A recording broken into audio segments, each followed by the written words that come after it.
Kwa mfano mwingine huku makanisani, zamani sisi kanisa letu ilikuwa mwanamke hawezi kuhubiri pale mbele. Yaani mwanamke alikuwa hawezi kuhubiri pale mbele. Baadhi ya makanisa ilikuwa pale tu mwanamke pale wanakuja kukushusha kwa vipigo na shuka, hakuna kwenda kuhubiri pale.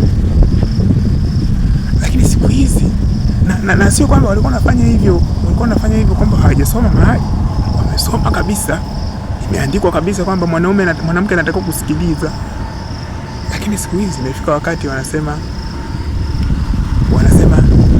mwanamke anatakiwa kuhubiri.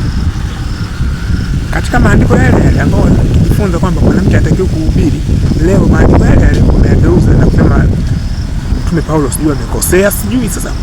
Yaani wanashindwa kuwa tu wamenyooka kwamba Mtume Paulo amekosea. Hata mwanamke anatakiwa kufanyaje? Anatakiwa kuhubiri. Ndugu zangu, kwenye hii ninasema kwa uchumi,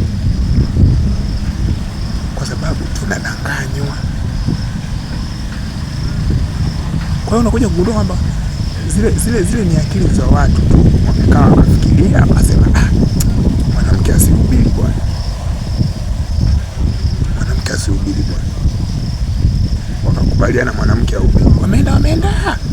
Baadaye wanakuja kusema mwanamke ahubiri bwana. Afikiri mwanamke anafanya kuhubiri. Kwa unaona kwamba maisha ya binadamu yanakuwa yanatawaliwa na mtu mwingine ambaye sio, yani yanakuwa yanatawaliwa na wazo la mtu mwingine. Sio Mungu alivyotuumba sisi. Binadamu mmoja unaweza ukachange dunia kadri unavyotaka. Ndio maana unakutana na huo mfano kwamba mtu anaamua tu, bwana tuoe wanawake wawili.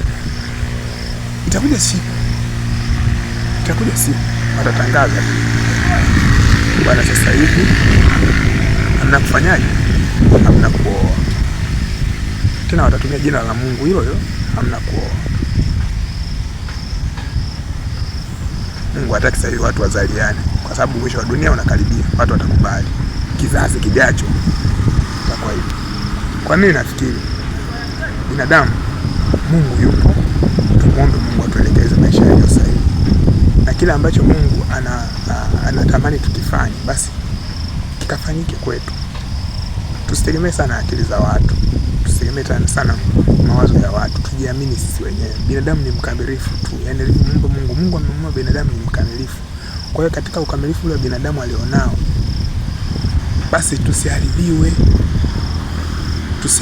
na vitu ambavyo sio havina ukweli, havina uhalisia. Tunadanganywa sana. Naongea hivi kwa sababu nimeshaona dunia jinsi inavyosikitika, wanadamu wanavyoteseka. Yaani natembea na kinyongo, sijui nina mchepuko, na kana stress, sijui na mwanamke mwingine, lakini Mungu hapendi nione mwanamke mwingine. Wale walio wengi ni watu wao, ni washetani.